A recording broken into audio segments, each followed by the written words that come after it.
naitwa Tabu Restuti, ni meneja wa benki ya ushirika tawi la Tabora, ambapo ninahudumia kanda ya Magharibi kwa ujumla, Tabora na maeneo yake ikiwemo Shinyanga, Kigoma, Katavi na kwingineko.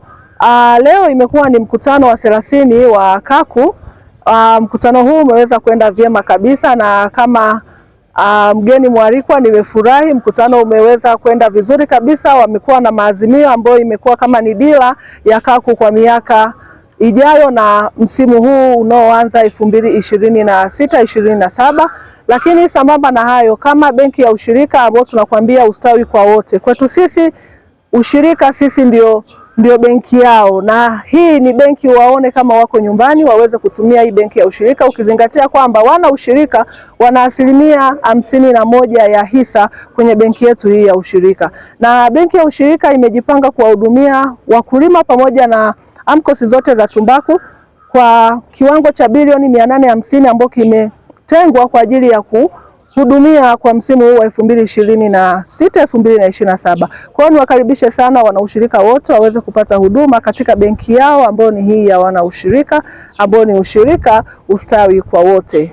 Asante. Kitu cha kwanza, wanaushirika waliamua kuanzisha benki hii ya ushirika baada ya kuona kwamba huduma sehemu zingine zimekuwa zikilegalega. Ukiangalia namna wanavyopata huduma, riba zao pamoja na gharama haziendani na uhalisia ule wa ushirika kama unavyotakikana, na ukizingatia kwamba ushirika ni kitu likubwa, ni kitu kikubwa sana, na wao wana uwezo wa kuendesha benki, na ndo kama hivi wameamua kuja na benki yao, na mwisho wa siku wataendelea kuhudumiwa na benki yao ambao kimsingi inakuwa na riba ndogo, lakini pia gharama za uendeshaji ambayo ni ndogo kulingana na waraka wetu kutoka kwenye wizara yetu ya kilimo kwamba tuweze kuwahudumia hawa wakulima kwa gharama ndogo. Na sasa wakulima wana sehemu ya kudeka ambapo wapo kwenye benki yao hii ya ushirika ambapo riba ni ndogo, gharama ni ndogo. Niwakaribishe sana waweze kupata huduma benki yao ya ushirika.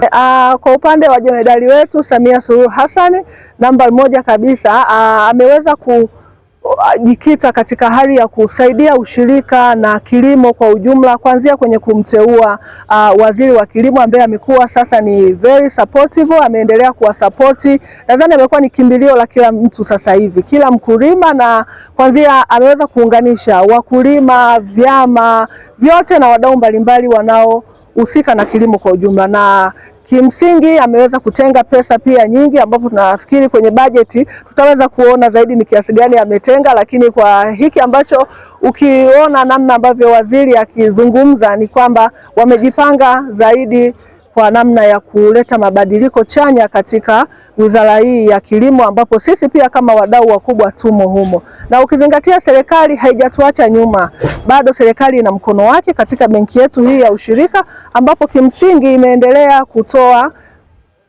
kutoa pesa kwa ajili ya kusapoti kilimo kwa hususani kupitia benki yetu hii ya ushirika. Sasa Dr. Samia ni kama mnavyoziona ziko vizuri. Wanasema mama anaupiga mwingi na anaendelea kuupiga mwingi. Nadhani mambo yanaenda vizuri, wote tunashuhudia vitu ni mchaka.